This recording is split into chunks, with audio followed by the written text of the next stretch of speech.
profondeurs des Écritures où je te voyais. Emmène-moi dans les profondeurs des Écritures où je t'entendais.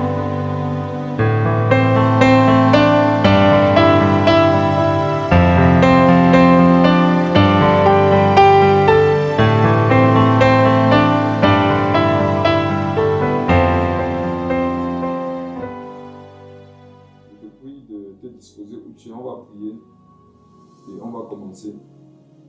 J'aimerais que tu commences par rendre grâce au Seigneur Jésus pour cette journée qui t'a accordé la grâce de passer. J'aimerais aussi que tu lui dises merci pour cette soirée. Est-ce que tu peux élever ta voix? On va prier. Disons merci au Seigneur Jésus. Seigneur, nous te disons infiniment merci. Merci Père éternel, merci notre Dieu, merci notre Père pour la grâce que tu nous as accordée de pouvoir vaquer à nos occupations pendant cette journée. Merci parce que tu nous as protégés. Merci parce que tu n'as pas permis que nos pieds heurtent contre une pierre. Merci parce que tu as été avec chacun d'entre nous, Seigneur Jésus. Tu as pourvu à nos besoins. Tu nous as gardés, Papa, de la mort. Tu nous as donné d'être debout jusqu'à cette heure. Nous te sommes infiniment reconnaissants. Seigneur, nous voulons te recommander ce moment. Nous voulons te recommander ce live. Nous voulons te recommander, Papa, cet instant de partage de ta parole. Que le Saint-Esprit vienne prendre le total contrôle au nom de Jésus. Et que tout autre esprit, autre que le Saint-Esprit, soit soumis et assujetti en ce moment. Que nous-mêmes, nos esprits, Papa, soient soumis au Saint-Esprit maintenant. Que le réseau, que la logistique soit soumis au Saint-Esprit. Que nos cœurs, Papa, soient disposés. Père, je te prie de parler à quelqu'un qui est chez lui et qui a besoin d'écouter ce que nous allons partager ce soir. Demande à cette personne où elle est, Père, de se connecter pour recevoir la vie, la délivrance, pour recevoir la liberté, pour recevoir l'onction, la puissance nécessaire à vivre dans ton caractère et non dans la colère. Papa, réveille quelqu'un, parle à quelqu'un en songe. Et pousse des personnes, notre Dieu, vers ce live, afin qu'ils soient délivrés de ce gros piège, de ce grand esclavage que représente l'esprit de colère et ses manifestations. Papa, donne-nous pendant que nous serons ici, de pouvoir toucher tout ce que tu voudrais que nous puissions toucher pour aujourd'hui. Et Seigneur Jésus, à la fin, que toute la gloire te revienne. Donne-nous de ne être que des instruments entre tes mains, afin d'accomplir ce pourquoi tu as permis que nous soyons là ce soir. Nous te disons merci pour ce que tu vas faire. Sauve quelqu'un ce soir, délivre quelqu'un, restaure quelqu'un, guéris quelqu'un, Seigneur Jésus. Au Père des miracles ce soir. Au nom de Jésus. Amen. Amen, amen, amen, amen. Amen. Ok, mes frères et sœurs, on va commencer. Le thème de ce soir, c'est la délivrance de l'esprit de colère. La délivrance de l'esprit de colère. Mes frères et sœurs, le sujet est trop important. Le sujet est trop important, pourquoi? Parce qu'il touche les païens et les chrétiens. Le sujet est très important, pourquoi? Parce que c'est l'un des sujets sur lesquels je crois qu'il n'y a pas aussi beaucoup d'enseignements. Même s'il y en a beaucoup, peut-être ici, certains n'ont pas écouté assez d'enseignements sur ce sujet-là. Donc, où tu es vraiment, prie que le Seigneur t'aide ce soir. Ce qui va être dit ici ce soir dépendra de ta soif, toi qui es à la maison. Le Seigneur généralement oriente sa parole en fonction de la soif de ceux qui écoutent. Écoutez bien ce que je viens de dire. Le Seigneur généralement oriente sa parole en fonction de la soif de ceux qui écoutent. Donc, ce qui va se dire ce soir peut dépendre de toi, ta soif. Si tu es vraiment assoiffé, si tu as à cœur que par ce thème, Dieu te délivre, tu vas voir que tout ce qu'on va dire, ça va te concerner. Donc, attire le message à toi par la soif. Dis-toi que Seigneur, il faudrait qu'on parle de moi là-bas. Il faudrait qu'on parle de mon cas. Ok, on va prendre un verset. Mais avant qu'on ne lise ce verset, homme de Dieu, est-ce que tu as la Bible Strong? Oui. Super. On va travailler avec la Bible Strong. Je vous donne un conseil. Lorsque vous voulez méditer la parole de Dieu, lorsque vous voulez comprendre un sujet dans la Bible, commencez déjà par chercher la définition. La définition que le monde donne au sujet et la définition que Dieu donne au sujet. Et parfois, vous devez même donner la définition que vous donnez au sujet. Mais à la fin, il faut se rassurer que vous mettiez sous la définition de Dieu, votre propre définition et la définition du monde. On veut parler de la délivrance de l'esprit de colère. C'est quoi être délivré d'une chose? Être délivré d'une chose, s'il faut faire simple, c'est ne pas être sous l'esclavage de cette chose. Je suis délivré de quelqu'un lorsque je ne suis pas son esclave. Quand tu es délivré d'une chose, tu n'es plus esclave de cette chose. Donc la délivrance, c'est le fait de ne plus être esclave de quelqu'un, d'un esprit ou d'une chose. Pour notre thème, il est question d'être délivré de l'esprit de colère.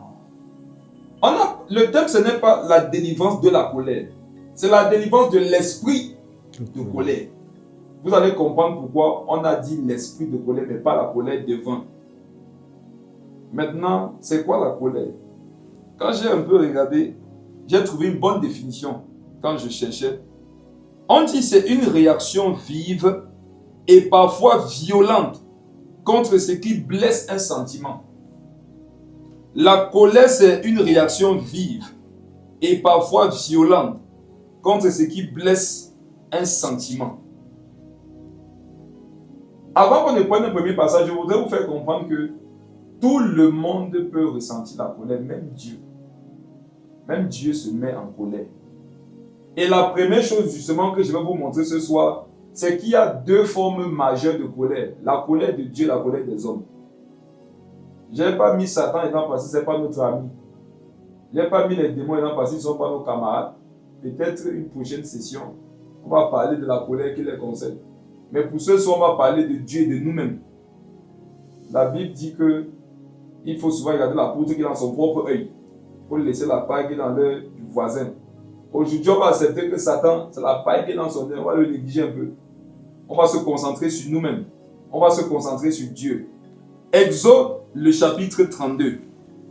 Il y a deux types de colère que j'aimerais présenter ce soir. Mais on va particulièrement s'appesantir sur l'une d'entre elles.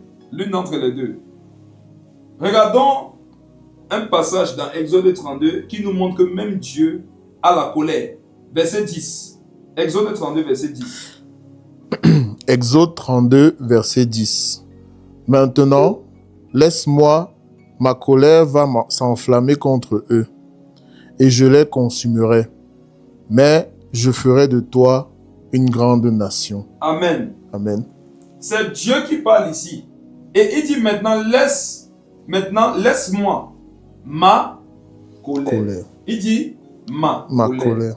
Donc, la colère peut être une possession personnelle. Dieu dit sa colère.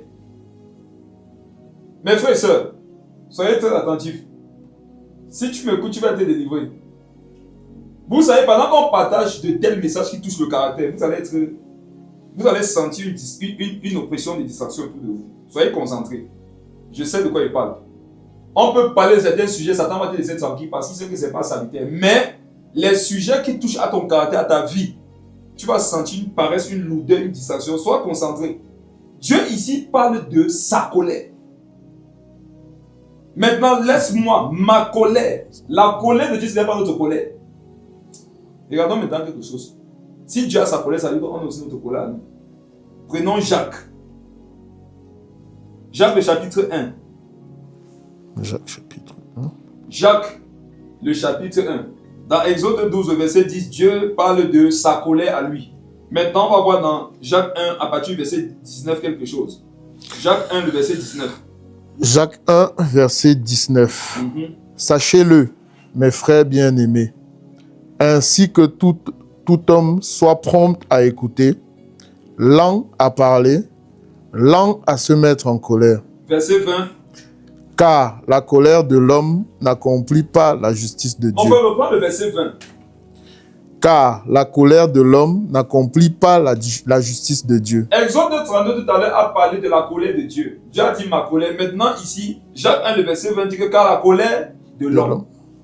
Donc il y a une colère qui appartient à Dieu, il y a une colère qui appartient à l'homme. Tout homme sur la terre a la colère. La colère c'est comme un bien matériel. Chacun l'a en sa possession. Même le plus pauvre de la terre a quelque chose. Même un enfant dans la rue, il a son short, il a son short déchiré. Même un enfant qui est dans la rue a une richesse matérielle. Sa culotte qui est déchirée, ça lui appartient. Ça a une valeur. Ça ne t'intéresse peut-être pas, mais ça a une valeur pour lui. Donc, Jacques 1,20 nous dit qu'il y a une colère qui est la colère, car la colère de l'homme n'accomplit pas la justice de Dieu. Mon frère, est-ce qu'on a dit la colère du païen? Non. Est-ce qu'on a dit la colère du païen? Non, non, pas du tout. Est-ce qu'on a dit la colère du chrétien? Non. On a dit la colère de l'homme. La Bible dit que nous tous, non, mes frères et sœurs, nous avons la colère. Même si toi, tu dors avec l'ange Gabriel. Et regarde, Gabriel, lui, il a sa colère. Lui, Dieu a la colère, Gabriel n'aura pas la colère. Yes. Souvenez-vous un jour, le même Moïse dans Exode 32, là. Dieu lui a dit, je t'envoie par tel chemin avec ce peuple.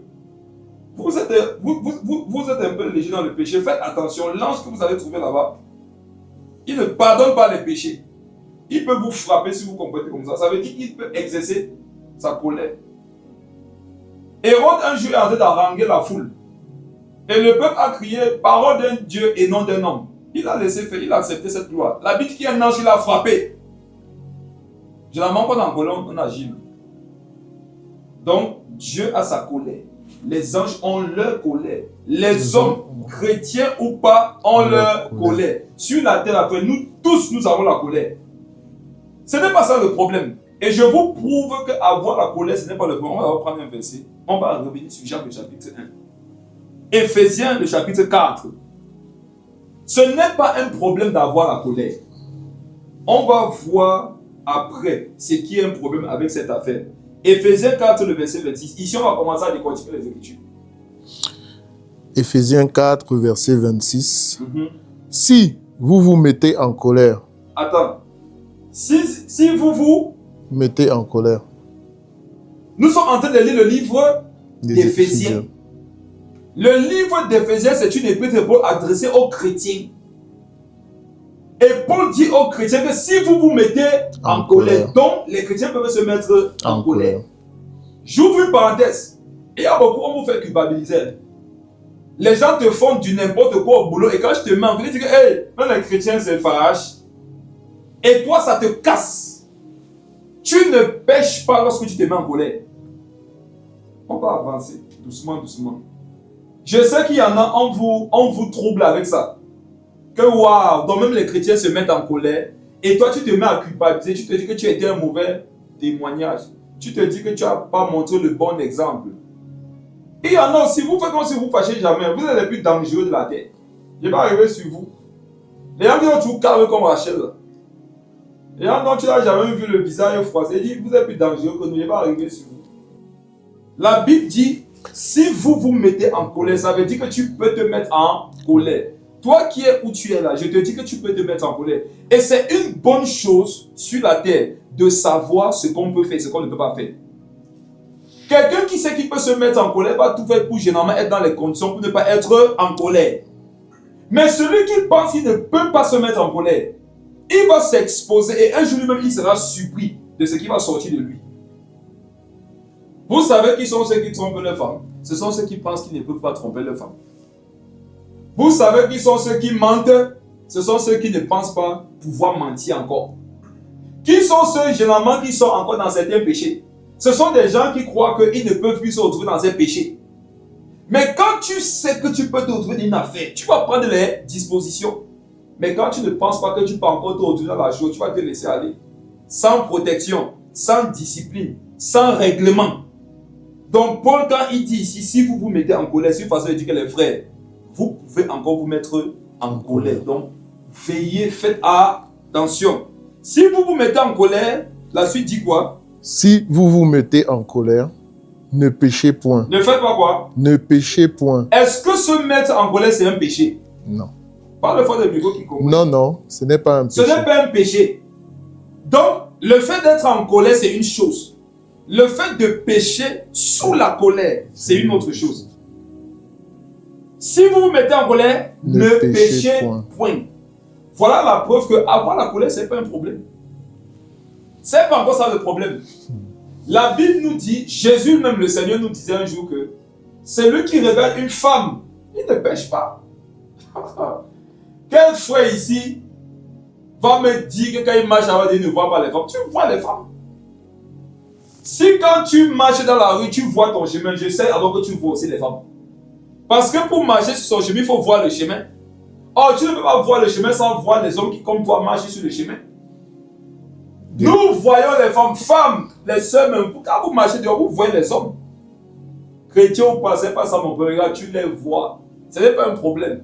Celui qui regarde une femme pour la convoiter. Voilà. C'est là que ding commence. C'est là qu'il y a le problème. Celui qui regarde une femme, il ne pêche pas. Mais celui qui regarde une femme pour la convoiter, il pêche. Celui qui est en colère ne pêche pas. Mais celui maintenant qui s'étend sous la colère comme un péché, là il pêche.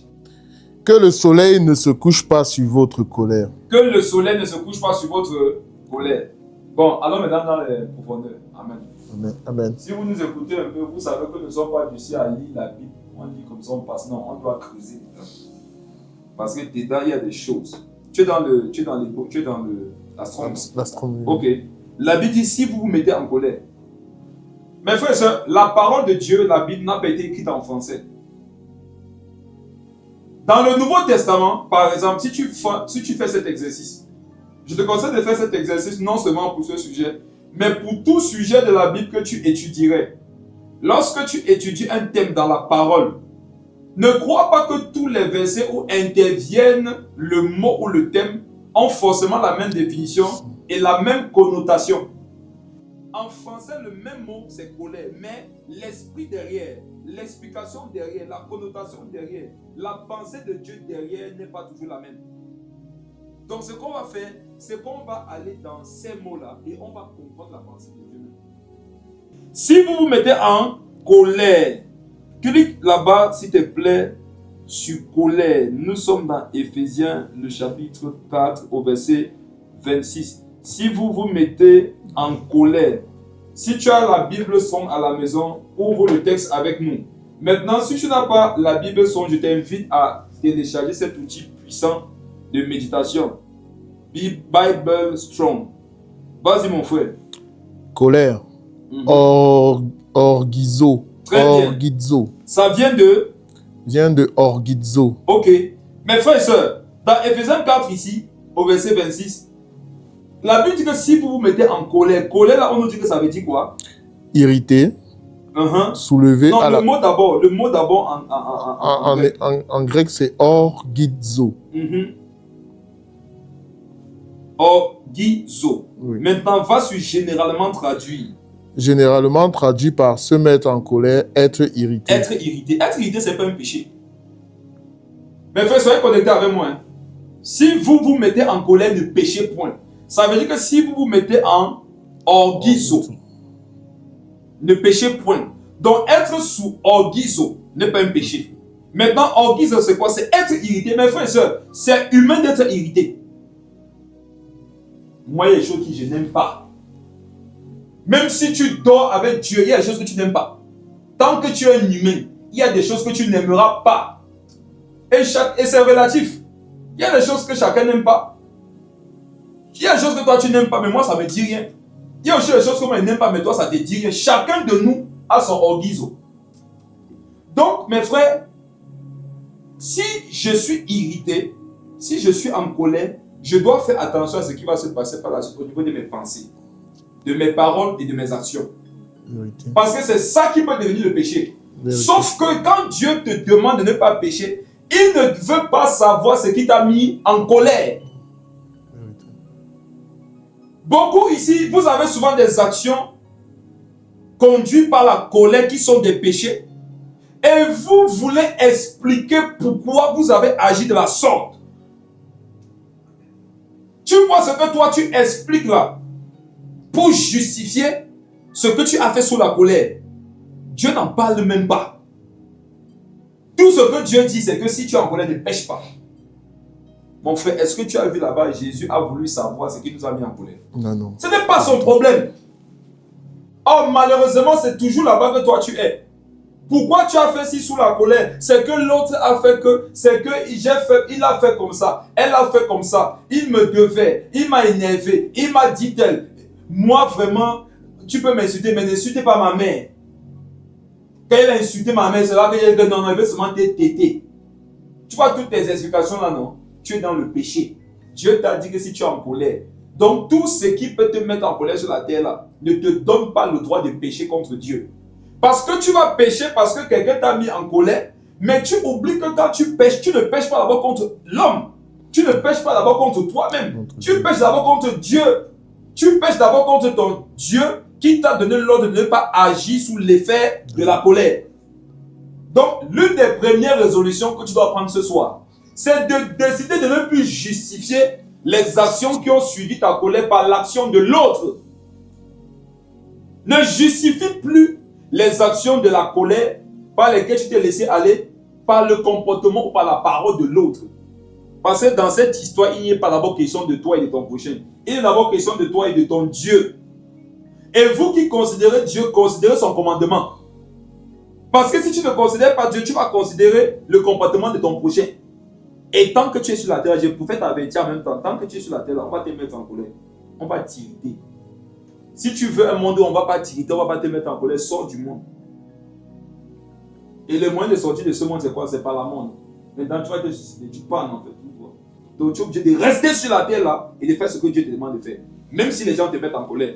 Si vous vous mettez en colère, ne péchez point. Maintenant, écoutez quelque chose de fort. Que le soleil ne se couche pas sur votre colère. Parle dans le micro. Que le soleil ne se couche pas sur votre colère. Bon. Si vous mettez en colère. Parle fort dans le micro. Si vous vous mettez en colère. Que le soleil ne se couche pas sur votre colère. Donc les deux mots c'est colère, colère. Quand tu dis ça en français, tu peux être tenté de croire qu'en bas c'est aussi orguiso. Oui. Oh. Je prie que l'amour, le peu d'amour que j'ai pour les Écritures contamine quelqu'un ici. Amen. Je prie que lorsque vous méditez, ce soit comme si vous étiez en train de manger votre mets préféré. Quelqu'un comme Nick Arsi, quand tu vois son nom, ça c'est un gars qui mange, ça c'est un bouffeur. Quand tu vois les noms, ça c'est Yohan Daïna, ça c'est des filles qui mangent comme les garçons. Regardez votre appétit là, et l'appétit on ça pour les Écritures. Quand tu pars dans la parole, il faudrait que ce soit comme si on avait déposé devant toi le mets le plus excellent, parce que c'est le cas. Si tu médites, tu n'as pas le goût quand tu médites, tu n'es pas encore connecté. Cherche à être connecté. Que le soleil se couche pas sur votre colère. Clique sur colère. Déjà, papa. Ça vient de quel mot? Le premier mot c'était orguiso. C'était colère, non? Oui. Maintenant, le soleil ne se couche pas sur ta colère. Colère, c'est quoi? Colère, c'est... Parorgismo. Parorgismo. En français, les deux mots, c'est quoi? La colère. Mais quand on va dans les profondeurs, c'est deux mots différents. Mes frères et sœurs, j'espère que mon lien est au ciel. Parce que s'il n'est pas au ciel, je ne peux pas imaginer sa souffrance. J'espère qu'il est au ciel. J'ouvre une petite parenthèse. Sachez que l'hébreu, le grec, l'araméen, toutes ces langues-là qui ont été utilisées pour écrire la Bible sont des langues fortes, très fortes, très très fortes. Comment savoir qu'une langue est forte? Ça veut dire que quand tu l'étudies, il y a chaque mot qui est utilisé pour une orientation.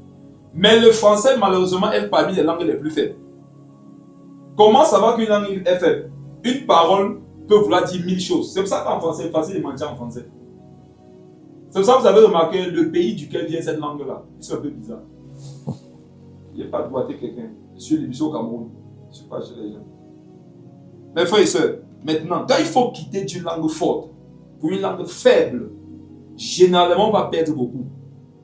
Quand tu sais que tu lis un livre dans une langue faible, alors que ce qui t'a été transcrit vient d'une langue forte, il faut te rassurer que tu es un outil qui te permet d'avoir la définition et la connotation, l'interprétation, la pensée de Dieu par rapport à ce qui est écrit dans le texte majoritaire. Si on lisait ça comme ça justement en français, on va être perdu. La Bible dit maintenant que le soleil ne se couche pas sur ta colère. Donc le soleil ne se couche pas sur ta parorgismo. Maintenant allons sur généralement, sur les définitions, ça veut dire quoi? Généralement traduit par colère, Mhm. indignation, Indignation, courroux, courroux, colère, oui, exaspération. exaspération. Écoutez la pensée de Dieu d'après ce verset.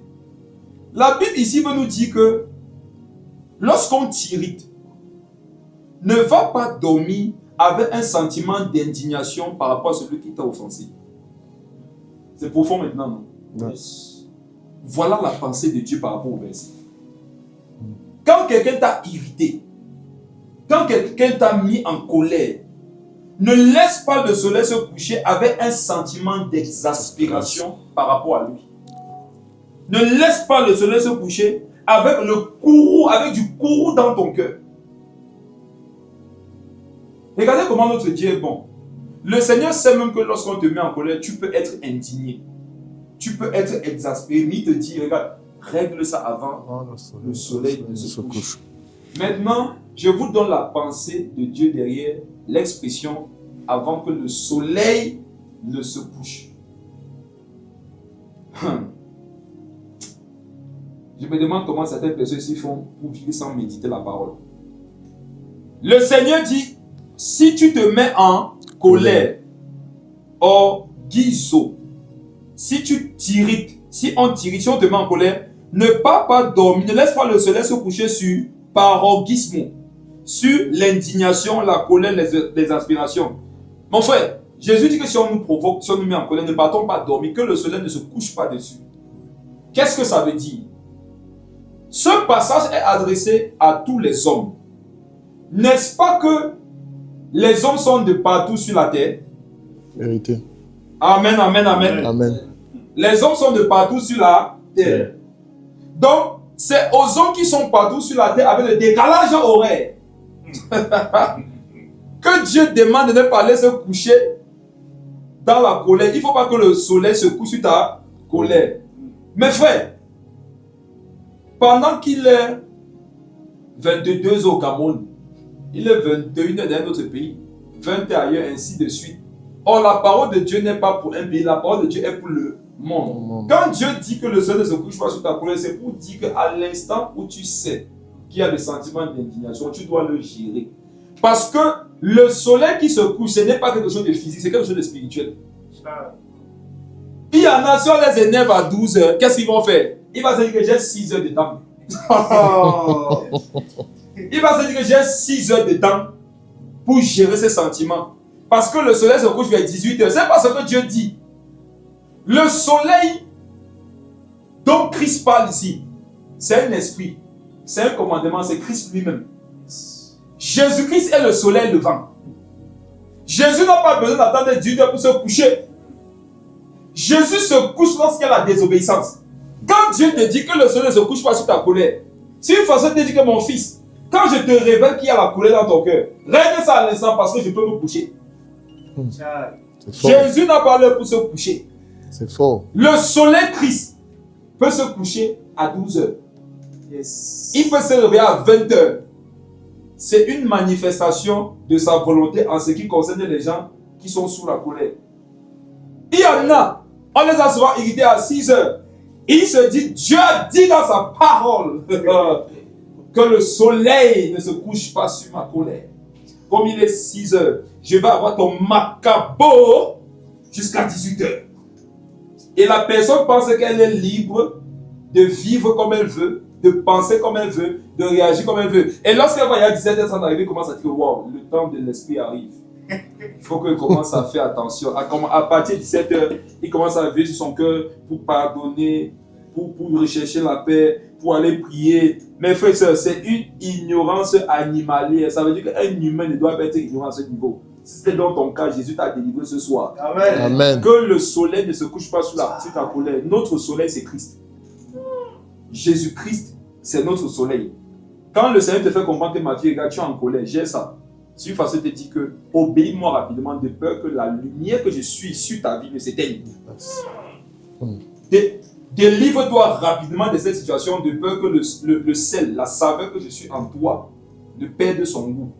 Regardons combien de fois cette pensée que beaucoup ont est fausse. Si Jésus nous demande d'être prêt à tout moment, est-ce qu'il va nous donner encore l'occasion un jour de pouvoir gérer un problème juste pour soi. Non. Ce n'est pas logique. À l'instant où on t'a mis en colère, à cet instant, le Seigneur voudrait que tu règles le problème. Une expression française dit qu'on va le faire lorsqu'il est chaud. C'est quand on fait chaud que tu peux repasser la vie. Donc quand ta vie est froissée par la colère, c'est justement la chaleur qui a produit cette colère-là qui doit repasser la colère en question. Si vous vous mettez en colère, ne péchez point et que le soleil ne se couche pas sur votre colère. Alors, retournons dans Jacques le chapitre 1. C'est ça même qui est le centre de mon partage. Jacques le chapitre 1. Là-bas, je vous laisse planter un petit décor et vous montrer que nous tous, nous pouvons être en colère. Le soleil, Christ, ne doit pas se coucher sur notre colère. Maintenant, allons voir ce même sur quoi nous devons nous appuyer pour ce soir déjà. Jacques, le chapitre 1. Nous étions au verset 19. Est-ce que tu peux relire ça, s'il te plaît? Jacques, chapitre 1, verset 19. Sachez-le, mes frères bien-aimés, ainsi que tout homme soit prompt à écouter, lent à parler, lent à se mettre en colère. Amen. Amen. Amen. Ok. Lis le verset 20. Car la colère de l'homme n'accomplit pas la justice de Dieu. Relis ça fort, s'il te plaît. Car la colère de l'homme n'accomplit pas la justice de Dieu. Le thème, c'est être délivré de l'esprit de colère. Mes frères et sœurs, la colère, ce n'est pas d'abord un sentiment, c'est d'abord un esprit. La colère n'est pas d'abord un sentiment, la colère est d'abord un esprit. C'est la raison pour laquelle beaucoup d'entre vous, vous avez remarqué, quand vous êtes en colère, c'est comme s'il y a quelqu'un qui vous parle. Vous savez de quoi je parle. Il y a quelqu'un qui te parle. J'aimerais ici que quelqu'un soit délivré de sa mère. Beaucoup, si vous êtes possédé par vos mamans, les garçons, les frères, soyez délivrés. Je vais m'expliquer, ils vont me comprendre. Les plus pichons, ils ont compris. Et les soeurs, les filles, soyez délivrés de vos papas. Comment ça s'explique? Il y a des chrétiens qui te disent, ou bien des hommes qui te disent que moi, tu peux m'insulter, ça ne me dit rien. Tu peux insulter mon voisin, ça ne me dira rien. Tu peux même aller jusqu'à insulter mon père. Je vais laisser. Mais n'insulte jamais ma mère. Vous êtes possédés par vos mamans, soyez délivrés. Amen. Depuis quand le fait qu'on insulte ta maman doit venir remettre en question ce que Jésus a dit? Après cela, on va insulter ta mère et tu ne vas rien faire. Après cela, on va insulter ta mère et tu vas mettre en pratique ce que tu vas t'enseigner ce soir. Amen. Et il y en a, vous pensez, en fait, écoutez, la Bible dit car la colère de l'homme n'accomplit pas la justice de Dieu. Quand on insulte ta maman, tu te sens particulièrement offensé. En fait, c'est parce qu'il y a un problème d'ego quelque part. En fait, allons dans les Écritures. Nous sommes dans Jacques, le chapitre 19. Jacques, chapitre 1. Jacques, pardon, chapitre 1, au verset 19. Sachez-le, mes frères bien-aimés, ainsi que tout homme soit prompt à écouter, lent à parler, lent à se mettre en colère. Clique sur colère. Tout à l'heure, dans Éphésiens 4, verset 26, on avait vu orgizo et parogismo. Nous sommes toujours sur colère. Oui. Regardons Jacques 1, le verset 19. Lent à se mettre en colère. Colère là-bas, c'est quoi? Orgue. Orgue. Un autre mot encore. Un autre mot. Donc, lent à se mettre en orgue. Et orgue veut dire quoi? Orgue. Tu vas aller sur... Généralement traduit par... Mon frère, avant que tu ne lis, s'il te plaît. C'est un sujet trop important. Soyez très attentifs où vous êtes. Mes frères, voilà la troisième forme de colère qu'on va toucher. Alors qu'en français, le même mot, c'est colère. Dieu nous a fait comprendre que orgizo, ce n'est pas un problème si tu le ressens. Ce n'est pas un problème si tu l'as. Tout le monde a orgizo. Maintenant, quand tu as orgizo, tu ne dois pas aller dormir avec parogismo. Je peux avoir orgizo, ce n'est pas un problème. Mais je ne dois pas aller dormir avec parogismo. Ceux qui viennent d'arriver sont en train de dire que c'est quoi là? Le live dit c'est en latin et en grec. C'est la raison, voilà l'avantage de se connecter à l'heure. Maintenant, nous sommes dans Jacques 1, le verset 19. Et Dieu dit, sois lent à te mettre en colère. Si être lent à se mettre en colère, c'était orgizo, qui n'est pas un problème, Dieu ne te demanderait pas de ne pas te mettre en orgizo, parce que tout le monde l'a. Mais quand Dieu dit, sois lent à te mettre en colère, ça veut dire que c'est une autre forme de colère. Et quand on regarde dans le mot grec ici, on voit que c'est quoi? Orgue. Ou bien orge. Et c'est généralement traduit par quoi? Quand tu passes généralement traduit par, on dit quoi? Généralement traduit par colère, Colère, indignation, uh-huh, punir, punir, punition. punition.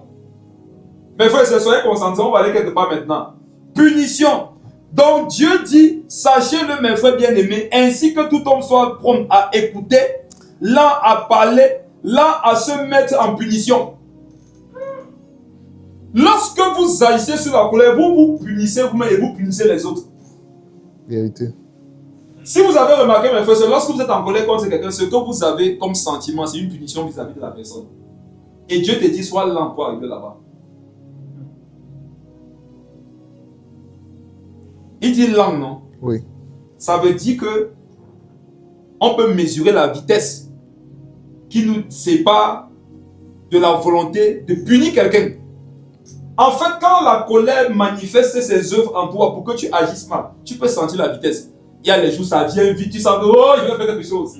Il y a les jours, ça vient doucement, doucement. C'est quand tu peux être là, tu es posé, tu réfléchis, tu es en colère. Tu vois? Et tu as le temps de réfléchir. Vraiment, elle parle comme ça à qui? Tu peux faire comment par rapport à cette situation? Là, la vitesse n'est pas très... Mais il y a des jours où sa vie avait une vitesse, frère. Je te dis, c'est le TGV. Dans les pays comme le Cameroun, nous avons le TGV. Alléluia. Amen, amen. On prophétise le pays. Nous avons le TGV par la foi au Cameroun.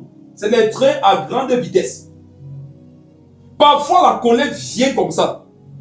Et si Dieu te dit, mon fils, sois lent, ça veut dire que tu étais en train de prendre une vitesse qui va te détruire.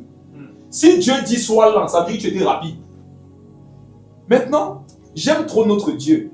Il n'a pas dit, n'aie pas la colère. Il n'a pas dit, n'aie pas orge. Il sait que c'est impossible.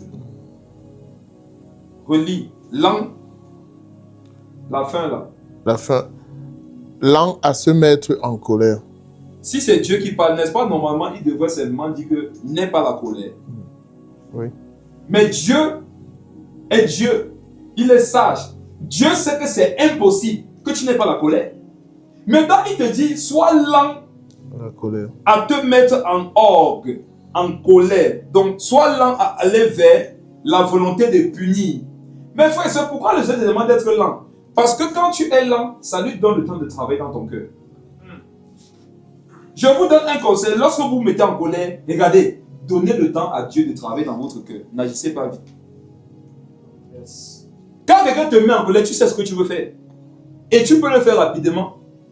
Dieu ne te demande pas de ne pas le faire. Je peux choquer quelqu'un ici. Mon frère, Pierre, il peut te parler. Tu es marié, non? Papa, oui. Quelqu'un va dire que voilà le chrétien qui garde des frères et des gens. Je vais expliquer. Écoute-moi, homme de Dieu. Tu vois si ta femme te met en colère, non? Oui, papa. Dieu ne te demande pas de ne pas la gifler. Ah, c'est fort. C'est fort. Les sœurs vont se déconnecter. Dieu ne te demande pas de ne pas avoir de sentiment de la gifler. C'est humain, tu vas avoir ce sentiment. Mais maintenant, Dieu te dit, regarde, la vitesse qu'il faut pour arriver là-bas, non? Sois lent. Maintenant, si tu acceptes d'être lent, il va te dire, mon fils, ce n'est pas de moi. Vérité. Si tu fais ça, tu ne seras pas à mon image, Vérité. ni à ma ressemblance. Si tu fais ça, tu ne vas pas résoudre le problème. Vérité. Tu vas la blesser et tu vas te faire du mal à toi, mais parce que vous deux, vous êtes liés. Si elle est mal, c'est ton propre foyer qui sera en difficulté. En fait, quand tu es lent à aller vers un chemin, ça donne l'occasion à Dieu de te parler. Vous, tout ce que les gens mettent en colère, je vous assure, Dieu ne vous empêche pas d'être en colère. Dieu sait que vous ne pouvez ne pas être en colère. Ce que Dieu vous demande, c'est d'être lent à arriver à quoi? À orge. Soyez là à arriver à la punition. Laissez donner du temps à Dieu pour qu'il puisse en chemin vous parler. Si Dieu ouvre ton esprit, tu vas te rendre compte que souvent comme ça en colère là, non? Il a mis sa main sur ton épaule, il a été te convaincre. On a un bon Dieu. Quand tu es en train d'aller vers orge là, c'est aussi un péché que tu es en train de vouloir commettre contre lui, mais il ne regarde pas ça. Il vient plutôt pour gagner ton cœur. Et le fait que tu sois en train de pécher contre Dieu en voulant punir ton prochain qui a péché contre toi, mais il ne te frappe pas, il vient chercher la paix avec toi. C'est déjà un modèle que toi-même tu dois faire ça avec ton prochain. Lent à te mettre dans la punition. Quiconque se laisse aller rapidement à la colère, il se punit et il punit l'autre. Et combien de fois tu as fait cette erreur d'agir et tu as regretté après? Et il vous dit que la colère, c'est un esprit. Vous allez voir que, je vais vous expliquer ça par la suite s'il y a le temps. La colère, c'est comme l'argent, c'est un esprit neutre. La colère peut être une bonne chose, la colère peut être une mauvaise chose. Il y a des bonnes formes de colère. Moi, quand je vois les jeunes Camerounais se droguer, ça m'énerve, je suis en colère contre ça. C'est une bonne colère qui va me donner d'agir. Et le Seigneur là-bas voudrait qu'on agisse vite. Donc le Seigneur voudrait qu'on agisse vite lorsqu'on est sous la bonne colère, mais qu'on agisse lentement lorsqu'on est sous la mauvaise colère. Donc, Dieu nous dit, sois lent à te mettre en orge. Sois lent à aller punir. On dit que orge veut dire punir, punition. Donc le Seigneur ne voudrait pas ici quelqu'un, ne voudrait pas que quelqu'un ici, lorsqu'il est en colère, là, il décide de punir. Pourquoi? Lis la suite de verset 20. Okay. Verset 20. Car la colère de l'homme n'accomplit pas la justice de Dieu. La colère de l'homme. Car la colère de l'homme. La colère de l'homme. Ça veut dire que la colère dont on parle ici, c'est quelque chose qui appartient à l'homme. N'accomplit pas la justice de Dieu. Mes frères et sœurs, quiconque décide d'agir selon sa colère se met automatiquement en opposition à la justice de Dieu. Quelqu'un qui pêche contre toi peut te donner d'être en colère, ce n'est pas un problème. Mais qu'est-ce que tu vas faire lorsque tu es sous cette colère? Ça détermine maintenant si toi-même tu auras des problèmes avec Dieu. Quelqu'un t'énerve, tu te mets en colère, maintenant toi aussi tu agis comme tu veux. En ce moment-là, quelqu'un avait péché contre toi, mais ça t'a poussé à pécher contre Dieu. Si quelqu'un te met en colère, fais attention. Ça peut te mettre aussi en palabre avec le Seigneur. La colère de l'homme n'accomplit pas la justice de Dieu. Ça veut dire que chaque fois que j'agis par la colère, je suis injuste devant Dieu. Parce qu'il y a une justice que Dieu veut appliquer. Mais ça ne peut pas s'appliquer si moi je punis. C'est quelle justice? C'est la justice selon laquelle à Dieu appartient la vengeance et la rétribution. C'est à Dieu qu'appartiennent la vengeance et la rétribution. La rétribution, c'est quoi? C'est la punition, justement. Quand on te met en colère, Dieu te dit ne punis pas, ça m'appartient. Si tu es en colère, toi-même, tu punis, tu as pris la place de Dieu. Et tu penses que tu vas expliquer pourquoi tu étais en colère, pourquoi tu as agi comme ça. Ayant pris la place de Dieu, ça va te justifier. Impossible. Le commandement qui t'a été donné, c'est que ne punis pas. Parce que cette partie-là, elle appartient à Dieu seul. Et quand Dieu veut te pousser, ça c'est pour les plus spirituels. Je ne sais pas si vous avez le temps de parler de ça. Quand Dieu veut te pousser à exercer une forme de punition, ça doit être rempli du Saint-Esprit, comme l'apôtre Paul. L'apôtre Paul a eu à punir un jour Élymas, qui s'opposait à l'évangile qui prêchait au proconsul.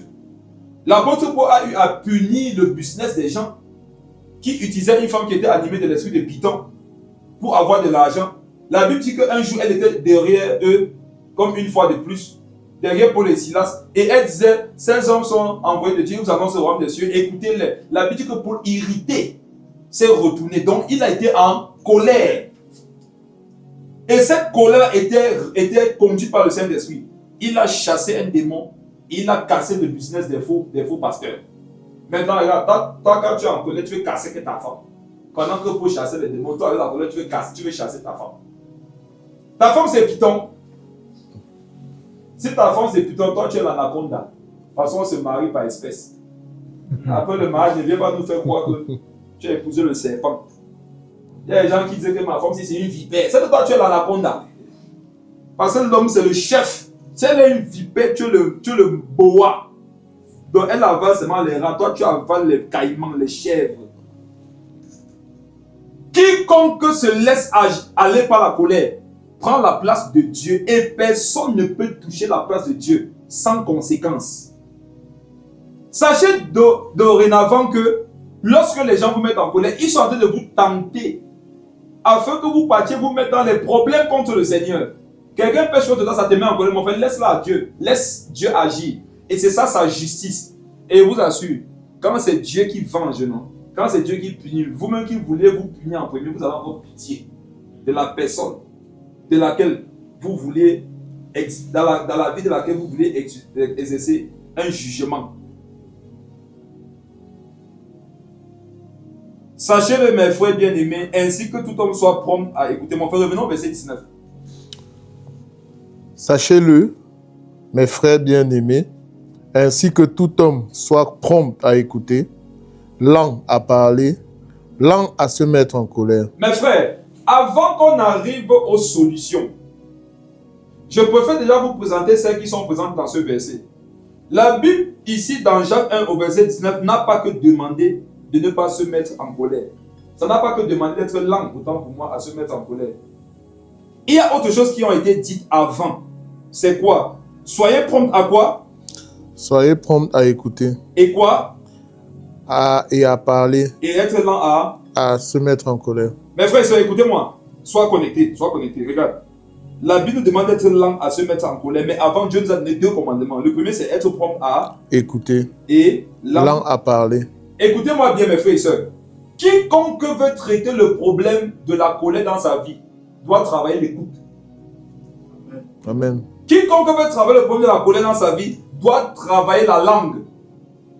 Quand tu travailles ta capacité à écouter, quand tu travailles ta capacité à ne pas vite ni beaucoup parler, automatiquement, ça règle beaucoup le problème d'être lent à aller agir sous l'effet de la colère. Et je vous disais que la colère, c'est un esprit. C'est un esprit qui parle en fonction des circonstances. Si tu marches par le Saint-Esprit, le jour où tu vas voir des enfants dans la rue, il va y avoir une colère dans ton cœur de ce que voilà comment ils vivent. Et tu auras le désir de te lever pour eux. Mais lorsque tu te laisses aller par la colère humaine, si tu es victime d'une action humaine, la colère là va te parler et vous assure, vous avez entendu sa voix. Chacun de nous ici a déjà entendu la voix de la colère. Vérité, papa. Quelqu'un, par exemple, dit que ta mère a un homme. Les hommes ont horreur lorsqu'on insulte leur mère. Vérité. Même les frères. Dit que celle qui m'a accouché. Quand il dit ça, l'esprit de colère va dire qu'il a dit ça à la femme qui t'a mise au monde. L'esprit de colère, c'est un amplificateur. Vous qui chez vous, vous n'avez pas les baves, n'achetez pas les baves, faites des économies, cherchez la colère. C'est un amplificateur. Tu as ta télévision, tu n'as pas le home cinéma, ce n'est pas grave. Cherchez la colère. Regarde, si tu es au téléphone, la colère écoute la conversation, ça peut amplifier ça, le monde entier écoute. Quand la colère veut te donner d'agir comme elle veut, il y aura une amplification de la situation qui va se présenter devant toi. Tu vas parler à un petit frère. Il va te dire que fiche-moi le camp, dis donc. Regarde, ça c'est le thème qu'il a donné. La colère va te faire l'exposé de ce langage. La colère va te dire que regarde le petit, c'est regarde d'abord sa taille. Tu te rappelles que lorsqu'il était en difficulté, c'est toi qui l'avais aidé, non? Tu te rappelles que souvent tu l'as défendu publiquement. Tu vois comment il te parle aujourd'hui. Je vous pose une question. C'est que la colère te dit, est-ce que c'est ce que le petit frère dit? Le petit frère devant fiche-moi le camp. Normalement, les soirs devaient rester dessus. Maintenant, comment se fait-il que dans ta pensée, tu es déjà sur les jours où tu l'avais aidé? Tu es déjà sur le fait que la mère avait d'abord dit qu'il devait être un délinquant, il ne devait être rien dans sa vie. Et si tu remarques bien ce que toi-même tu vas dire par la suite, prouve que tu as écouté l'esprit de colère et tu t'es laissé aller par lui. L'esprit, la colère, c'est un esprit qui parle. C'est un esprit qui va venir te donner des sentiments pour que tu agisses comme elle veut. C'est à toi de savoir que là, c'est une parole qui n'est pas de Dieu. Si tu n'as pas la connaissance de la parole, lorsque la colère te parlera, tu vas te laisser aller. Et généralement, l'esprit de colère parle comme si c'était toi qui parlais. L'esprit de colère, si ta femme te manque de respect, l'esprit de colère va venir rester à côté de toi. Il va dire, je vais te gifler. C'est lui qui va dire, comme c'est toi qui écoutes, tu vas dire que c'est toi qui as envie de faire ça. En fait, l'esprit de colère nous prête ses motivations afin qu'elles deviennent en nous des actions. Et tu as remporté la bataille lorsque tu refusais d'être la marionnette de la pensée de l'esprit de colère. Et la Bible dit que l'une des façons de traiter ça, c'est de faire quoi? C'est d'écouter. Il faut être prompt à écouter. Lent à parler. Mes frères et sœurs, je vous assure, dans la société, on a peur des gens qui ne parlent pas beaucoup. Mes frères et sœurs, le silence est une puissance. Vérité. Quand tu veux dominer la colère, ses effets néfastes dans ta vie, Apprends à être quelqu'un de silencieux. Et vous allez vous rendre compte que généralement, vous allez vaincre la personne qui est en colère en face de vous lorsque vous gardez le silence. Vous amplifiez le problème lorsque vous donnez à l'esprit de la colère des arguments pour que cet esprit-là continue à parler. Lorsque quelqu'un vient et qui parle, il dit des choses qui t'énervent, tu sens que ça veut monter, regarde, travaille la maîtrise. Les provocations sont censées aussi travailler en nous la maîtrise de soi. Pendant que l'autre veut te mettre en colère, regarde, écoute ce qu'il dit. Ne parle pas. Tu vas voir qu'à un moment donné, même la personne là aura peur. La personne aura peur. Mais frère, supposons que vous ayez un match de boxe. Vous boxez seul. Le gars qui est censé vous boxer aussi ne réagit pas, mais il ne tombe pas, il n'est pas KO. Il encaisse seulement. N'est-ce pas qu'à un moment donné, tu vas avoir peur. Tu vas te dire, quelle est cette personne? Donc vous dominez automatiquement cet esprit lorsque vous pratiquez les 2 commandements qui précèdent dans le chapitre 1 au verset 19 du livre de Jacques. C'est-à-dire, être prompt à écouter. Lorsque tu écoutes, ça te donne de pouvoir discerner ce qui agite l'autre. Mais lorsqu'on parle nous deux au même moment, l'esprit là va se servir de nous deux. Je vous ai dit que la colère c'est un esprit. C'est quoi sa volonté? Dans une confrontation, c'est de venir te oindre et me oindre, afin que nous luttions par l'esprit de colère. Amen. Amen. Donc quand tu es sous la manifestation de cet esprit, moi aussi je le suis, ça va arriver à la mort. Au départ, le problème sera minime, mais où ça va nous conduire, ça va devenir compliqué. Allez un jour, quand vous aurez du temps, vous asseoir dans un tribunal lors des jours des divorces et écoutez les raisons pour lesquelles les gens veulent divorcer. Généralement, c'est là-bas que même le mari et la femme se rendent compte qu'on fait quoi ici. Vérité. Parce qu'on dit affaire de monsieur Normand et de madame Julienne. Venez à la barre. Qu'est-ce qui vous amène ici? Les deux sont très en colère. Et quand on lit, l'avocat lit pourquoi ils sont là. Eux-mêmes ils sont surpris que, ok, tu étais venu ici avec. C'est comment? Je croyais que tu avais dit autre chose. Il dit que non, c'est seulement le dossier que tu vois là. Pourquoi? À la base, c'était un petit problème à la maison. Mais nous deux, on s'est laissé aller par l'esprit de colère. Et comme l'esprit de colère, c'est un amplificateur, n'oubliez pas ça.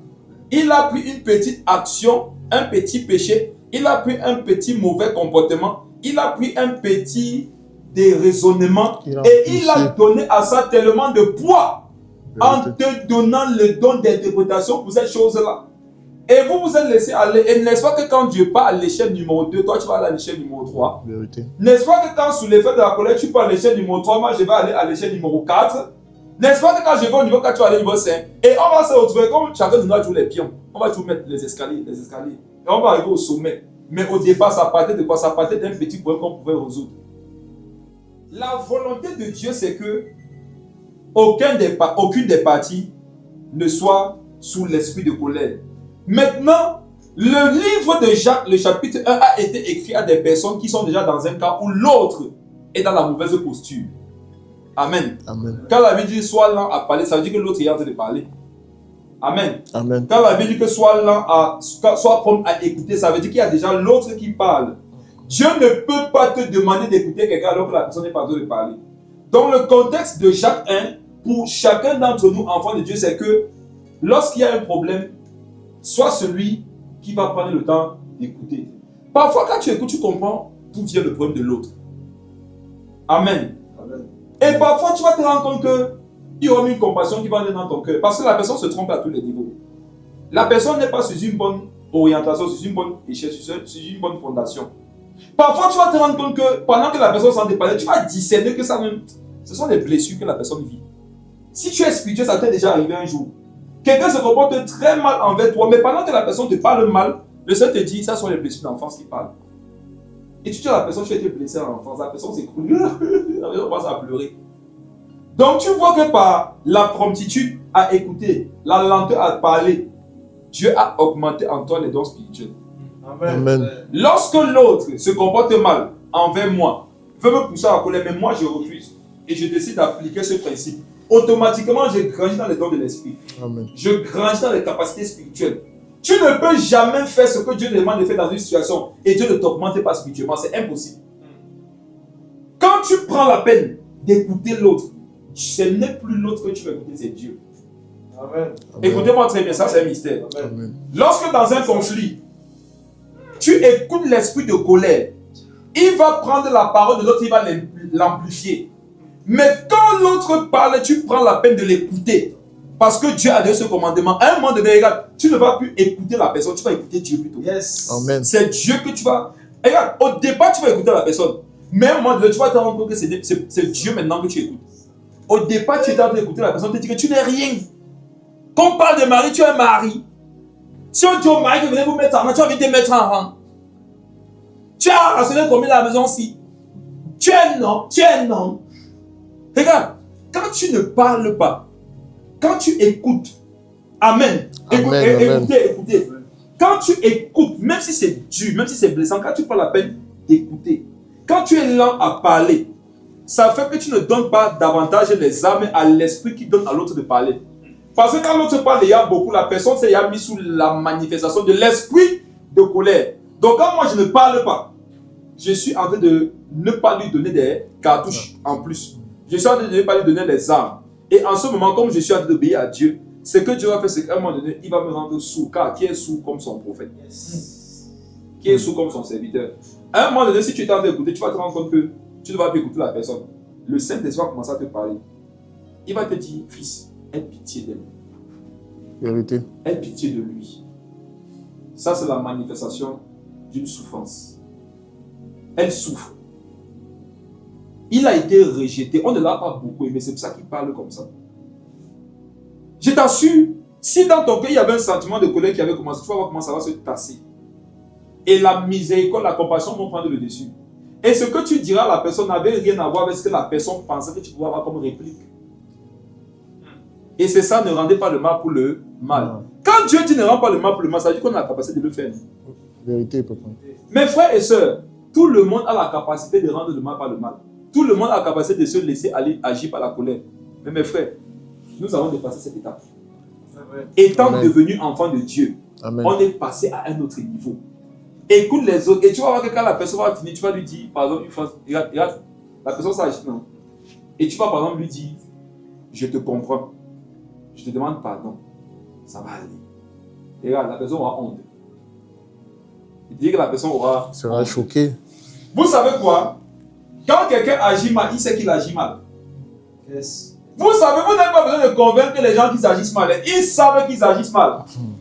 Quand vous voulez écraser quelqu'un, vous agissez bien. Quelqu'un a péché contre toi, il sait qu'il a péché contre toi. Toi, tu lui demandes pardon. Regarde, il va être gêné. Tu te mets à genoux, tu lui demandes pardon. La personne va dire ouais, lève-toi. Lève-toi, là, ce n'est pas que il est humble. C'est que ton attitude écrase la personne. Ton humilité écrase son orgueil. Le fait que tu t'abaisses lui montre qu'en fait, toi, non, tu n'es pas en haut. Tu es souvent enterré en bas. Soyons prompts à écouter. Et parfois, quand tu agis sous cette colère-là, tu vas t'exposer car c'est de l'abondance du cœur que la bouche parle. Quand le Seigneur te dit, sois prompt à écouter, lent à parler, il est en train de te dire, toi, protège-toi, laisse l'autre s'exposer. Oh. Quand tu ne parles pas vite, quand tu écoutes, pendant que l'autre est en train de... Dieu te dit, regarde, l'autre va s'exposer et toi tu vas te garder. La Bible dit dans Proverbe que la bouche qui parle beaucoup ne manque pas de péché. Donc l'autre va parler, c'est là qu'il va sortir les choses dans son cœur que tu ne peux pas imaginer. Vérité. C'est pas à cause de ça que j'ai dormi l'autre jour avec l'autre. Tu vois que tu as dormi avec qui et c'est sorti ma bouche. Alors que toi, quand tu es calme et silencieux, même s'il y a quoi dans ton dossier, on ne sait pas. En fait, la capacité à écouter, à la lenteur, à parler, c'est une puissance. C'est une puissance sur l'esprit de colère. Mais se laisser aller par l'esprit de colère et beaucoup parler, c'est s'exposer soi-même. Donc tu veux traiter le problème de la colère, de ses manifestations dans ta vie. Voici quelque chose qu'il faudrait que tu travailles. Travaille l'écoute. Et est-ce que Dieu t'a dit que pendant que tu écoutes, ça veut dire que tout ce que l'autre va dire, c'est la vérité? Non. Parle-moi de Dieu. Non, pas du tout. Dieu n'est pas en train de dire que parce que tu écoutes l'autre, ça veut dire que ce qu'il dit est vrai. Il y a les gens, parfois, quand tu parles, quand ils parlent, tu l'écoutes, ils croient que c'est parce que ce que tu dis est intéressant. Alors que c'est parce que tu as attendre l'heure de ton départ. Tu es à la gare, ils parlent beaucoup. Ton bus démarre à 15h, tu veux quelqu'un qui va te tenir compagnie. De 14h à 15h, il parlait seul. Et tu étais très attentif. Il s'est dit que waouh, ce que je suis en train d'édifier le monsieur ici. Pourtant, toi, tu es en train de vouloir perdre le temps en attendant ton bus. Donc, une sagesse qu'il faudrait avoir ici, c'est que Dieu ne te demande pas d'écouter parce que ce que l'autre dit est forcément vrai, est forcément fondé. Or, le problème de l'homme, c'est de vouloir accomplir sa justice alors que Dieu veut accomplir sa justice. Écoutez quelque chose. On dit qu'à la colère de l'homme n'accomplit pas la justice de Dieu. La justice de Dieu, c'est que tu le laisses lui trancher l'affaire. Or, nous, notre justice, c'est que il faudrait que l'affaire soit tranchée là, tout de suite et maintenant. Alors que Dieu, généralement, sa justice frappe après. Nous, on veut que la situation soit gérée maintenant. C'est pour ça que quand l'autre dit une chose qui n'est pas correcte, tu veux y rebondir. Ça, c'est quand tu veux exercer ta justice. Et quand tu veux exercer ta justice, tu ne peux pas être lent à parler et prompt à écouter. Dès que l'autre va dire quelque chose de déplacé, tu vas rebondir parce qu'il faudrait que ma justice s'accomplisse. Or, Dieu te dit, c'est ma justice à moi, Dieu, qui doit s'accomplir. Et pour que ma justice à moi, Dieu, s'accomplisse, ça nécessite que toi, tu sois prompt à écouter. Donc, quel que soit ce que l'autre dit, non, écoute d'abord. Écoute. En l'écoutant, en étant lent, tu me donnes l'occasion d'agir dans le dossier. Mais si toi, tu te précipites pour aller agir, tu vas mal te comporter. Sachez-le, mes frères bien-aimés, ainsi que tout homme soit prompt à écouter, lent à parler, lent à se mettre en colère. On a vu que colère, c'était orge. Et ça voulait dire punir, punition. Quand les gens vous mettent en colère, le sentiment de punition qu'il y a dans vos cœurs là, voilà votre ennemi. Si quelqu'un te met en colère, ce n'est pas la personne qui t'a mise en colère qui est ton ennemi. C'est le sentiment de vouloir punir la personne qui est ton ennemi. C'est le sentiment de vouloir exercer à l'instant ta justice, au lieu de laisser la justice de Dieu agir, qui est le problème. Donc désormais, mes frères, renoncez à punir. Renonce à punir ton mari. Amen. À punir ta femme, tes enfants, tes parents. Comment ça va que tu vas punir les gens? On te met en colère, tu dis que désormais je. Maintenant, quand moi, regarde, non, tu es en train d'exercer ta justice, c'est un péché. Et c'est ça, prendre la place de Dieu. Si tu te reconnais dans ce que je viens de dire là, réponds-toi. Quelqu'un t'a mis en colère et tu as dit que moi, désormais, donc, quand quelqu'un va, je vais. Toi qui? Pour ce que tu as posé comme problème là, Jésus a déjà donné une solution. C'est ça que tu dois chercher. Et en cherchant cette solution, tu laisses à Dieu sa position de Dieu. Mais quand malgré le fait que Dieu a déjà donné une solution pour un problème, toi tu dis que je vais désormais. Tu veux dire quoi? Dieu n'avait pas dit ce qu'il faut faire là-bas. Nous sommes à Yaoundé. Il y a un mot grave ici au Cameroun, à Yaoundé, c'est mené. Mené veut dire que tu sais qui je suis. Il y a une tendance humaine à vouloir faire connaître qui on est à l'autre. Lorsqu'il nous a offensés. Pourtant, Christ voudrait que les gens, en nous offensant, voient comment est Christ. Par les offenses des hommes envers nous, on doit laisser manifester Christ. Mais nous voulons nous manifester nous-mêmes. Chaque fois qu'on t'a blessé, mais c'est toi qui t'es présenté, tu n'as pas présenté Christ, tu as aussi péché. Vérité. Soit là, aller à la punition, ne punissez pas les gens. Parce que ce que vous punissez là, Jésus a un plan pour eux. Si toi, il fallait te punir, c'est que tu en es où? Et généralement, les gens qui ont tendance à vouloir vite punir là, eux, ils gaffent même plus que les autres. C'est ce que moi j'ai remarqué.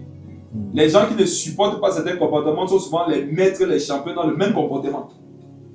Toi qui aimes vouloir toujours que les gens soient frappés, regarde, dès que quelqu'un t'énerve un peu, tu dis que le tonnerre de Dieu va te frapper. Pourquoi?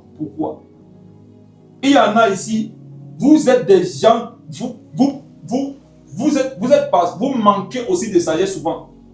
Mais quand on manque un peu de sagesse envers vous, il faudrait que le rabbin s'ouvre pour engloutir la personne qui vous a manqué de respect et sa famille. Pourquoi? Jésus veut sauver la personne. Toi, tu as la promptitude à punir les gens parce que ce n'est pas toi qui es moi la propre. Jésus n'est pas pressé de punir quelqu'un. Le sentiment de toujours vouloir voir Dieu vite exercer sa justice, qui est une punition contre ceux qui t'ont offensé, c'est un sentiment de manque d'amour qui est en toi, qui fait ça. Si tu étais celui qui avait été mort à la croix pour ces personnes, tu ne serais pas pressé qu'on leur fasse rapidement du mal. Regardons quelque chose. Quand une femme est enceinte, c'est difficile. Quand elle accouche, c'est plus que difficile. Mes frères et sœurs, n'est-ce pas que parce que cette femme a connu les douleurs de l'enfantement, elle ne peut pas forcément abandonner le fruit de ses entrailles? Vérité. Au point où un jour le Seigneur a dit, si la femme Si une mère abandonne le fruit de ses entrailles, si elle oubliait, moi l'Éternel, je ne t'oublierai pas. Pourquoi Jésus n'a pas dit si un père oubliait le fruit de ses entrailles? Dieu sait que le père n'accouche pas. Il ne supporte pas les douleurs de l'enfantement. Il n'a pas créé la maternité. Par la grâce de Dieu, jusqu'au jour, on n'a jamais vu un homme avec la barbe sortir à maternité. Oui, il a accouché. Non. C'est toujours les mamans. C'est la raison pour laquelle, généralement, le père facilement peut classer l'enfant. 2-0, 3-0, le père dit, toi là, tu es mon fils, je te maudis. Mais la maman, le gars, c'est un grand bandit au quartier, tout le monde le sait. Il vole tellement que parfois, le mec, quand il vole les choses, il dit que j'ai même volé ça pour faire quoi avec. Parfois, on le poursuit pour le lapider, il entre dans la chambre, il entre chez la maman. La maman sort pour le défendre. Pourquoi? Elle a souffert. Vous voyez un bandit, non? Elle voit le fruit de ses entrailles. Les gens qui vous ont offensé là, pour lesquels vous voulez une punition, vous voyez vos ennemis. Dieu voit sa créature qui veut sauver. Pour ne pas se laisser aller par l'esprit de colère, vous devez vous laisser aller par l'esprit de Dieu, qui va vous donner la pensée de Dieu vis-à-vis les gens qui vous blessent, vis-à-vis les gens qui vous offensent. Et pour avoir la pensée, la vision de Dieu vis-à-vis d'eux, il faut justement être prompt à les écouter, lent à leur parler. Et généralement, vous allez dans cette attitude, savoir quel est le nœud de leur problème. Renonce à la punition. Renonce à ce que toutes ces personnes que tu avais déjà établies dans ton cœur, contre lesquelles tu devais faire les choses là. Renonce à ça. Je te prouve que la colère là, c'est un esprit, tu dois faire attention à tes sentiments. Parfois, tu t'es juste mis en colère contre quelqu'un et tu as dit que la personne là va voir. L'esprit de colère a entendu, il est parti frapper la personne d'un accident. Et tu as appris après que la personne a fait un accident. Le même jour où tu lui avais dit que la personne va voir. Tu as dit que la personne va voir quelque chose dans sa famille. Le même jour, tu as appris que des malheurs ont frappé la famille de cette personne. Je te pose une question. Est-ce que c'est toi qui est allé là-bas provoquer l'accident? Est-ce que c'est toi qui es allé dans la famille agir? Non. C'est un esprit. Et c'est un esprit qui travaille avec la colère. Donc faites très attention à ce que vous dites lorsque vous êtes en colère. Faites très attention à ce que vous pensez lorsque vous êtes en colère. Faites surtout attention à ce que vous faites lorsque vous êtes en colère. Quand la colère va descendre, vous allez regretter vos pensées, vos paroles et vos actions là amèrement. Il y en a, ils ont dit des choses sur l'effet de la colère. Tu vas demander pardon après, non mais tu avais à dire. La personne déjà est au courant, la personne sait. Un homme en colère, ça fait dire que je ne t'ai jamais aimé. Voilà. Regarde, non? Même si tu lui avais démontré quelle forme d'amour, ce qu'elle va dire, c'est que tu ne m'as jamais aimé. Tu vas demander pardon. Vous allez faire la paix. Vous allez partir au restaurant. Vous allez faire ci, ça. Vous allez chanter des cantiques nouveaux.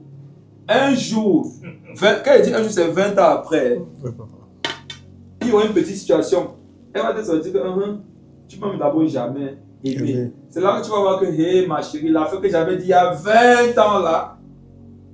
Mes frères et sœurs, l'esprit de colère, c'est un esprit d'amplification, mais c'est aussi un esprit de rappel.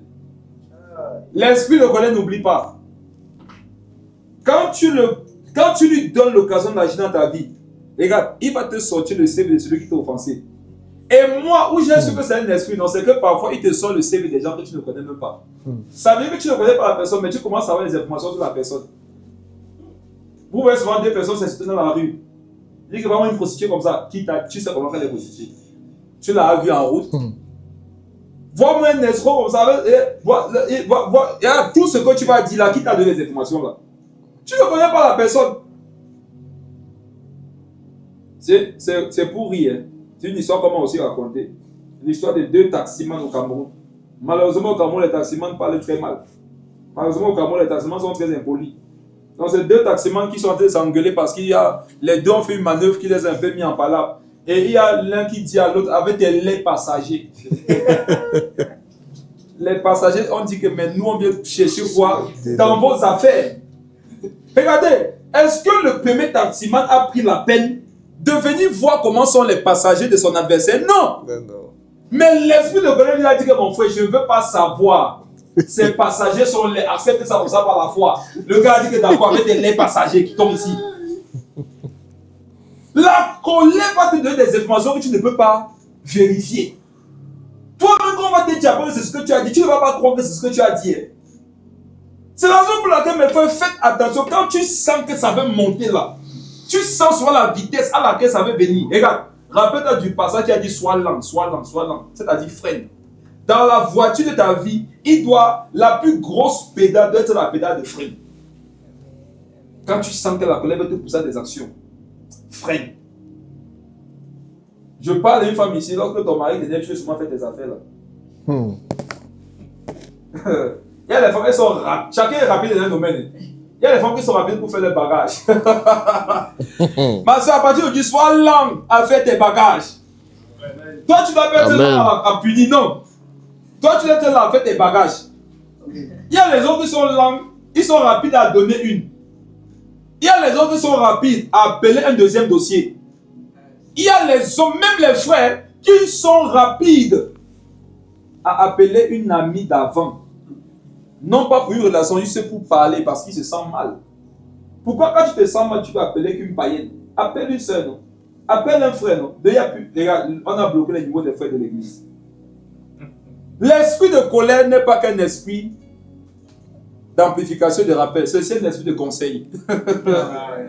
Mais quel genre de conseil? Regardez, quand vous êtes sous l'effet de la colère, vous avez senti des conseils monter dans vos cœurs. Un conseil, il va te dire, regarde, bloque-le, bloque-le, bloque-le. Regarde, je te donne le conseil que nous marquons, bloque-le, simplement, simplement. Et il va commencer à te dire, toi, regarde, ton ventre n'est pas une poubelle. Donc avant de le bloquer, dis-lui ces 4 mots et ces 2 vérités. Est-ce qu'on peut parler de ce mystère? Amen. Le mystère des 4 mots et des 2 vérités. Yes. Vous savez, il y a tellement de lois auxquelles la colère nous soumet. Tu te demandes d'où est-ce que cette affaire est sortie. On ne sait même pas d'où c'est sorti, mais on se soumet à ça. Mais frère, quelles sont les 4 vérités en question? Quels sont les 2 mots? Mais quels sont les 4 mots, les 2 vérités? Si on te demande, toi qui appliques ça là, d'où est-ce que ça sort? Tu vas nous répondre quoi? Les 4 mots, c'est quoi? On dit quoi? C'est quelque chose entre les deux. 4 mots, 2 vérités, mais 4 vérités, c'est 2 mots. Voilà, c'est quelque chose comme ça. Ça sort d'où? Toi, tu te soumets seulement à ça. Mais ce que la Bible dit, tu ne t'y soumets pas. Tu ne vois pas que toi-même, tu as devenu pire que la personne qui t'a mis en colère.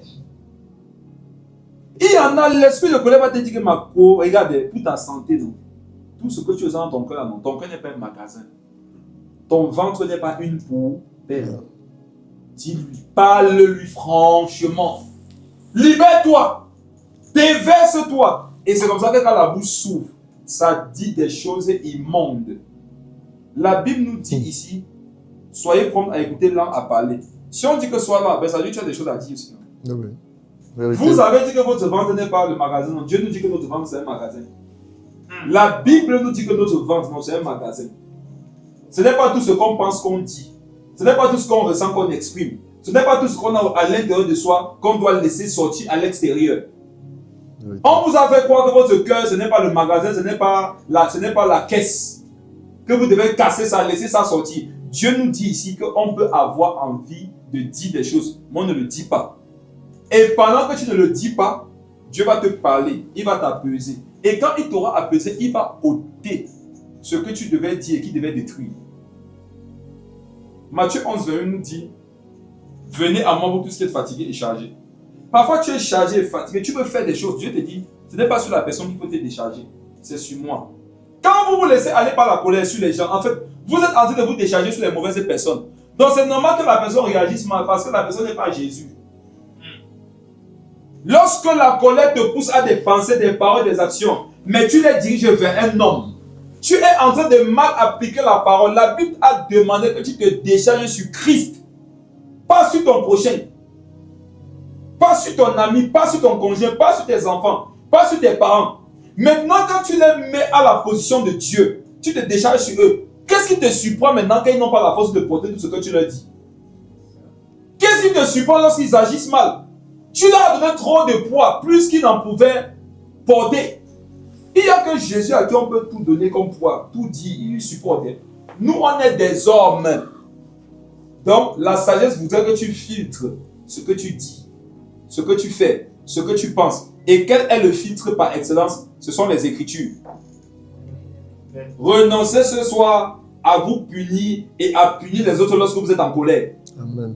Soyez lent à la colère. Ça veut dire que le moyen de locomotion que vous prenez pour aller à la punition, prenez un moyen de locomotion qui est lent. Prenez Escargot. l'escargot. Comme il va aller lentement, Jésus aura le temps de t'expliquer en route que ce que tu t'apprêtes à faire là, ce n'est pas bon. Et tu vas changer. Car on lit le verset 20 fortement. Car la colère de l'homme n'accomplit pas la justice de Dieu. Ça veut dire que quand on agit mal envers toi, dans le but que tu te mettes en colère, il y a une justice de Dieu qui est cachée derrière. Laisse-la agir. Laisse cette justice agir. Allons voir quelque chose d'autre.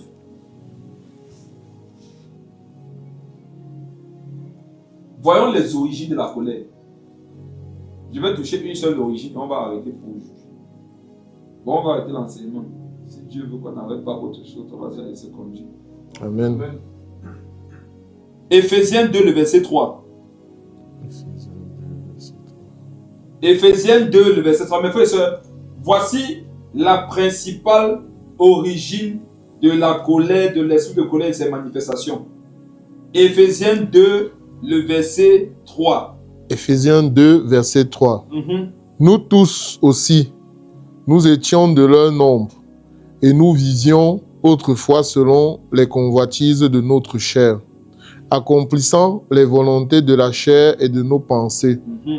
Et nous étions par nature des enfants de colère comme les autres. Nous étions des enfants de colère. Non, la colère, c'est une maman. La colère, c'est une maman. La colère, c'est beaucoup de choses. Hein. Nous étions des enfants de colère comme les autres. Ça veut dire que la première origine de la colère, de ces manifestations dans la vie des gens, c'est qu'ils sont nés de la colère. On dit comme les autres sont ceux qui sont encore païens. La première origine de l'esprit de colère, de ces manifestations négatives, c'est le fait que tu es né d'elle. Or, lorsque nous naissons de nos parents, automatiquement nous naissons de la colère. Et donc, pour être délivré de maman colère, il faut expérimenter une autre naissance, qui est ce qu'on appelle la nouvelle naissance. Le contraire de la colère, c'est la douceur. Christ est doux. Donc, quand tu nais de nouveau, désormais, tu es né de la douceur. Donc, il est impossible de pouvoir traiter la question de la colère si tu n'es pas né de nouveau. J'ouvre une parenthèse. Il y a des gens, on a dit qu'eux, ils sont calmes, alors qu'ils ne sont pas chrétiens. Je ne sais pas si quand Pierre Fond a entendu le micro. J'espère que tu as entendu que... Pardon. Quelqu'un peut être doux, calme, patient sans le Saint-Esprit. C'est impossible. J'insiste sur cette parenthèse. Je vous dis que tous ces païens que vous connaissez, qui sont vos camarades, les membres de vos familles, vous les connaissez depuis 20 ans. Vous ne les avez jamais vus fâchés. Vous ne les avez jamais vus en colère. Vous ne les avez jamais vus crier. Regardez, non. Ce sont les grands sorciers. Je dis, c'est eux, non, qui sont les vrais démons. Et taper un peu sur ça. Qu'est-ce qu'on n'a pas entendu souvent avec certaines sœurs?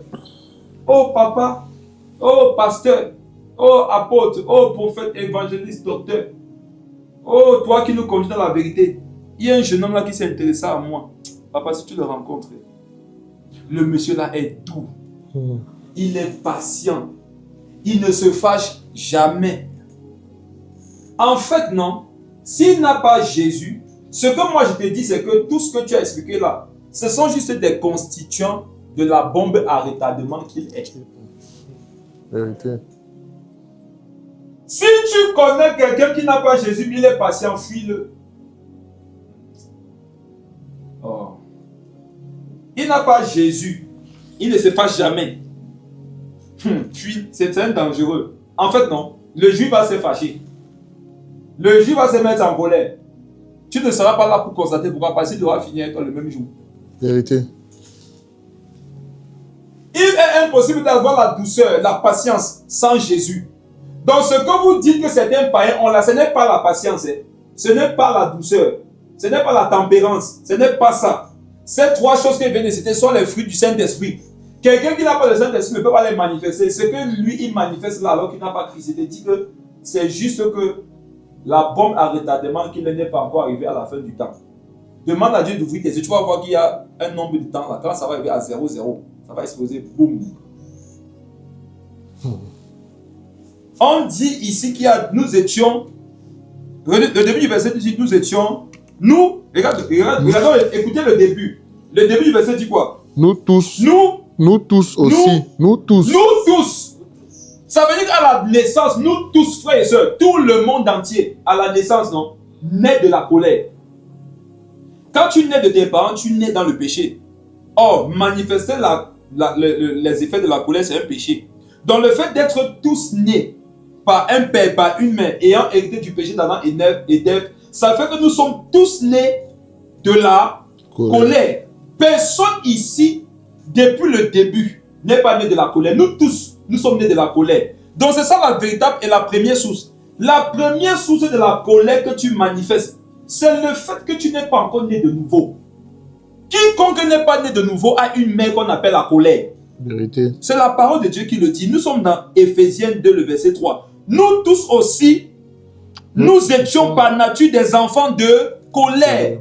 La colère, c'est une maman. Et vous assure, si elle vous montre ses seins, elle a le lait dedans. Ça veut dire que tant que tu peux être nourri de la colère, là, il y en a un.